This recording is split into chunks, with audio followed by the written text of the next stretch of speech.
어머니, 저한테 너무 잘해주세요. 친어머니처럼 생각해요. 공부도 잘하고 아주 모범적인 학생이라서 저도 정이 더 가네요. 형수님이 저한테 너무 잘해주셔서 감사해요. 뭐가 고마워. 넌 내 친아들처럼 생각하는데 아들 친구지만 난 늘 그렇게 봐. 그래서 더 챙기고 싶은 거야. 어머니, 나중에 제가 잘 되면 꼭 은혜 갚을게요.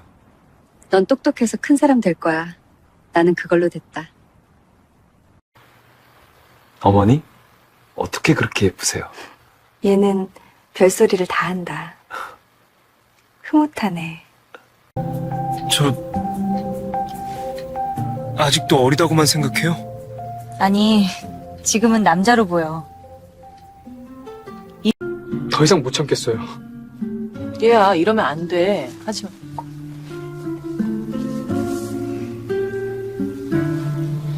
내가, 너 이름으로 불러도 돼? 아니, 여보라고 불러줘. 남쪽 나라 십자성은 어머님 얼굴. 아이, 여보. 오늘도 그 노래예요. 술을 한 잔 먹고 들어오며 부르는 나의 노래의 마누라는 또 그 노래냐며 지겹다는 듯이 나의 양복잇돌이를 받아 들었다. 이제는 어린 영선이도 따라 불러요. 그러나 그 노래를 부르는 나의 눈에는 알 수 없는 한 줄기 눈물이 흘러내리고 있었다. 준형아. 가방 줘. 됐어 선영아. 그러다 또 걸리면 나 죽어. 그러나 오늘도 나는 준영이의 가방을 들고서 집으로 향했다.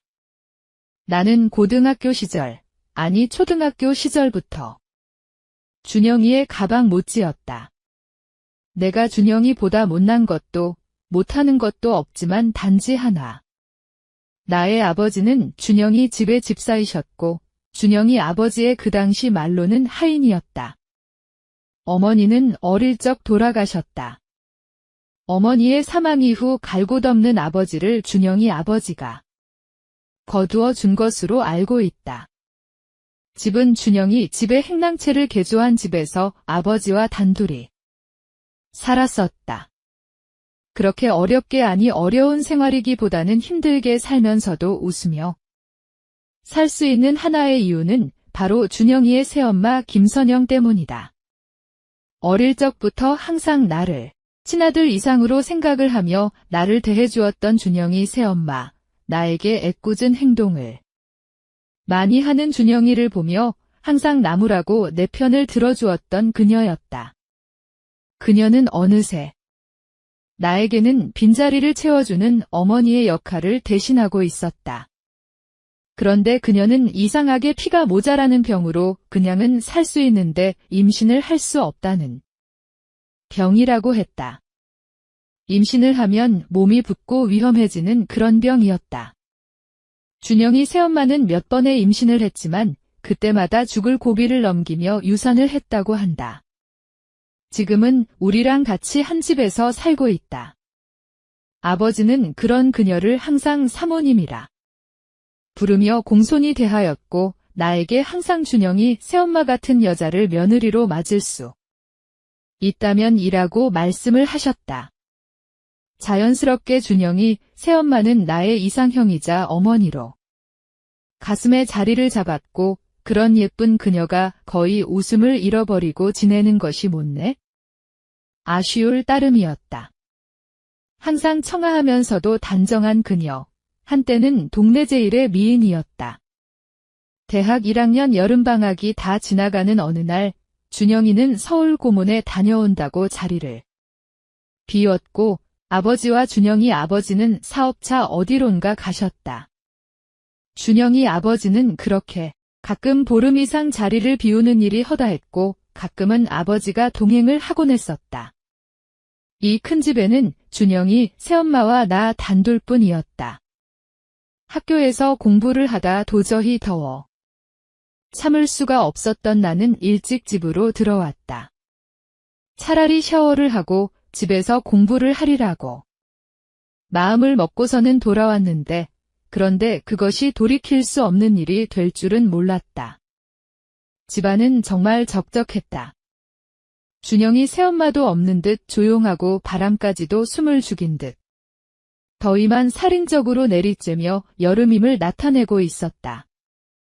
안채를 지나 행랑채로 향하던 나는 무심결에 안채에 붙어있는 부어간을 보게 되었고 약간 열려져 틈이 벌어진 그 사이로 나의 눈을 발라당 뒤집는 뭔가가 보였다. 문틈으로 보이는 그녀의 고운 모습이 살며시 비치고 20살의 나에게는 너무나도 참기 힘든 유혹이었다. 언제부터인가 눈이 그녀의 장면을 숨어서 뚫어져라 보고 있었다. 이내 나는 도둑고양이처럼 그곳을 나와야만 했다. 그녀가 돌아서면서 문 쪽으로 시선을 돌리기에 더 이상은 볼 수 없었다. 제 방뚝에 누워 한동안 마음을 추스려야만 했다. 어느덧 해가 서산으로 넘어가고 어기적거리며 집으로 들어가자 그녀는 반가이 맞이하며 저녁 지어 놓았다고 건너와서 먹으라고 말을 하고 난 아무것도 모르는 그녀에게 미안함이 앞서고 있었지만 그러나 내 나이 20이었다. 누나는 그걸 아는지 모르는지 하늘거리는 치마를 입고서 해가 진 저녁 마당 앞 평상에서 노래를 중얼거리며 뭔가를 열심히 만들고 있는 듯 했다. 밤이 깊어가고 여름밤 풀벌레 소리들이 어지러운 나의 마음을 더욱 어지럽게 만들고 논가의 개구리들이 밤새 개굴개굴대는 그날 저녁 건넌방 그녀의 방 외로이 켜져 있던 백열등이 그 역할을 다한 듯 꺼지는 그 시각 밤이 깊어 밤하늘의 별들이 그 빛을 더욱 바라는 그 시간 한 남자가 마당 한켠에 우두커니 서 있다. 난 이미 모든 걸 각오를 했다. 남자의 발이 안채 대청마루로 올라가고 자신의 발자국이 남을까? 뒤를 돌아보는 것도 잊지를 않고 불 꺼진 그 방 문고리를 부여잡고 한참을 덜덜 떨어대고 있다. 여자라고는 전혀 모르는 그 남자가 여자의 방문을 열려고 문고리를 잡고 그렇게 덜덜 떨고 있었다. 두려움과 호기심을 가지고 그렇게 잘해주던 엄마 같은 준영이 새엄마를 범하기 위해 그렇게 그녀의 방 앞에 서 있다. 창가로 들어오는 보름달빛이 방안을 하얗게 비춰주고 잠자는 그녀의 얼굴을 파악할 수 있게 해주고 있다. 남자 얼굴에 뭔가를 덮어쓰고 있다. 조용히 그녀의 곁으로 다가가는 그 남자가 바로 나였다. 그런 후 재빨리 그 여자를 한 번 쳐다본 뒤 돌아서 나오고 있었다. 너 성현이지? 남자의 발걸음이 잠시 멈추어지고 이내 다시 마당으로 내달렸다. 며칠을 아니 몇 달을 두려움 속에서 보내었다. 그러나 아무 일은 없었다.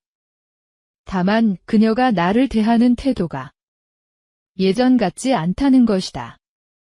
가을이 지나고 겨울이 찾아오는 그때 난 우수한 성적으로 고시에 합격을 하고 아버지는 그게 좋으신지 며칠 입을 벌리고 다니시고 준영이의 아버지는 부러워했다.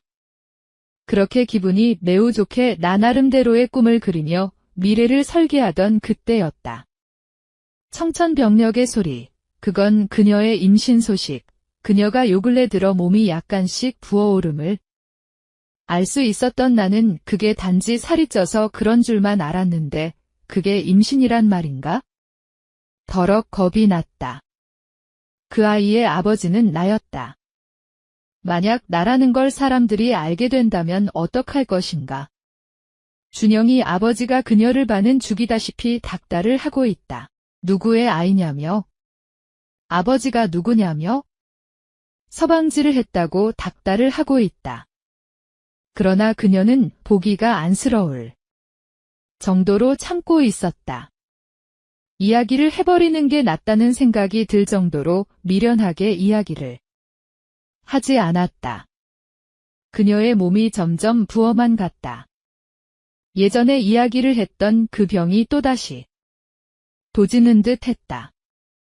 정말 저러다 죽겠다 싶을 정도였다.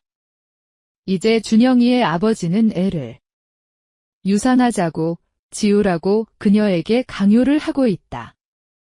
그녀는 이게 마지막이라며 자신에게 찾아온 마지막 생명이라며 죽는 한이 있어도 아기와 같이 죽는 한이 있어도 그럴 수는 없다고 버티고 있다. 몰골이 흉할 정도로 부어가고 이제는 제대로 걸을 수도 없을 정도로 힘들어하는 그녀의 모습을 보자니 가슴이 미어지고 애간장이 타들어갔다. 준영이가 새엄마랑 오늘 병원을 같이 갔는데 저라다 잘못하면 죽는다는 이야기를 내게 해주고 있다. 그날 밤 그녀를 몰래 불러내었다. 준영이 어머니, 죽을 죄를 지었어요. 한 번만 용서해줘요. 그리고 애기 지워요. 안 그럼 죽어요. 눈에서는 쉼없이 눈물이 흘러내리고 그런 나를 가만히 그 손으로 눈물을 닦아주는 그녀였다. 너에게 원망 없어. 나 이제는 포기 못해. 내 목숨이 붙어있는 한까지. 우수에 젖은 눈빛으로 나의 머리를 쓰다듬어주는 그녀. 그날 저녁 밤이 깊었는데 아버지가 나를 부르고 뒤 개만도 못한 놈 재떨이가 날아오는가 싶더니 나의 이마에 피가 낭자하고 있었다. 너 사모님에게 무슨 짓을 한 거니? 아무 말도 못하고 피를 흘리며 그냥 그렇게 서 있었다. 이 짐승만도 못한 놈. 그 말 이후 아버지는 아무 말 없이 담배만 계속 피워대고 있었다. 뒤돌아서 나오는 나에게 내일 서울로 올라가거라. 돈봉투를 꺼내 던지셨다. 2번 다시 내려오지 말 거라. 그것이 끝이었다.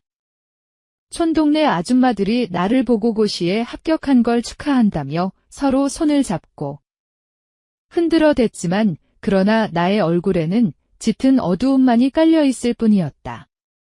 그것이 정말 끝이었다. 고향 땅을 떠나온 뒤 그해 늦봄 그녀는 죽을 고생을 하며 하늘의 보살핌으로 아들을 낳았다는 소식을 전해 들을 수 있었다.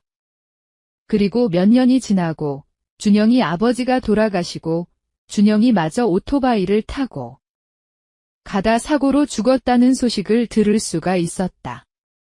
그리고 몇 년 뒤 이제는 나도 출세라고 할 수 있는 위치에 있었고 결혼도 했고 아버지를 모시고자 했지만 아버지는 끝내 거절을 하셨다. 아들의 결혼식조차도 참석하지 않았던 아버지. 그 아버지는 끝내 이 아들을 용서를 하지 못하는 듯 했다. 나를 빼다 박았다는 그 아이를 데리고 아직도 며느리라 부르지 않고 사모님이라고 부르는 그녀와 함께 살고자 하시는 것 같았다. 오늘도 나는 남쪽 나라 십자성은 어머니 얼굴, 그 노래 첫 구절을 읊조리며 술잔을 기울이고 있다.